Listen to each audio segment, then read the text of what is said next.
Hello everyone, welcome back to my channel. आज हम बात करेंगे सिनॉप्सिस के ऊपर। जी हाँ, प्रोजेक्ट रिपोर्ट बनाने से जो पहले आपको सिनॉप्सिस सबमिट करना होता है अपने यूनिवर्सिटी में या फिर अप्रूव करवाना होता है। ठीक है, तभी आप प्रोजेक्ट के लिए प्रोसीड कर सकते हो। हालांकि Indira Gandhi national open university में जितने सारे कोर्सेज हैं उनका जो प्रोजेक्ट का गाइडलाइन है वो स्लाइटली डिफरेंट होता है सब्जेक्ट वाइज। ठीक है, लेकिन जो actual process of making synopsis and project report है वो ऑलमोस्ट सेम होता है।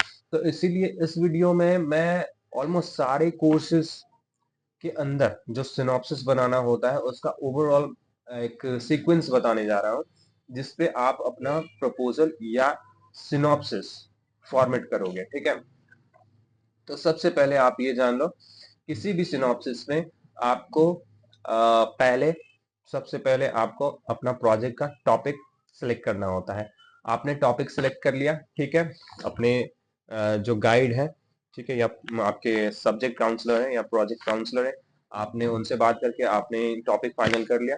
उसके बाद आपको उसका कंटेंट बनाना होता है सिनॉप्सिस का, जो कि ऑलमोस्ट अगर मैं एवरेज पकड़ूं तो सारे कोर्सेज में लगभग 7 to 12 पेजेस, ठीक है, का प्रोजेक्ट प्रपोजल होता है। किसी किसी में मैक्सिमम में जाता है, अगर आप एनेक्सर भी अटैच करते हो 15-16 पेज भी जाते हैं। लेकिन इसी के हाराहारी में आपको प्रपोजल या सिनॉप्सिस बनाना होता है। ठीक है, अब आप ये समझो कि कंटेंट्स क्या क्या है। तो पहला कंटेंट सिनॉप्सिस के अंदर है इंट्रोडक्शन।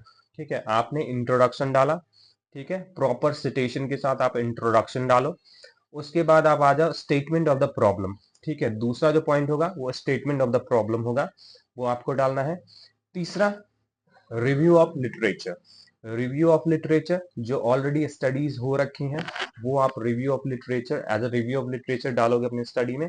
उसके बाद आप आ जाओ रैशनल ऑफ द स्टडी। आप ये स्टडी क्यों कर रहे हो, what what is the reason of this study.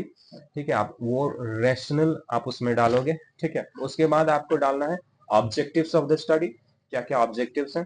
उसके बाद आप रिसर्च मेथोडोलॉजी डालो। अगर आपका मास्टर्स लेवल का प्रोजेक्ट है उसमें हाइपोथेसिस भी आएगा, वो ऑब्जेक्टिव ऑब्जेक्टिव के बाद आता है, या फिर रिसर्च क्वेश्चन भी आप डाल सकते हो, तो ये आप ध्यान रखना। उसके बाद आप लिमिटेशंस डालोगे, एनेक्स्चर सॉरी रेफरेंसेस डालोगे, उसके बाद देन एनेक्स्चर डालोगे। तो ये पूरा प्रोसेस है सिनॉप्सिस बनाने का।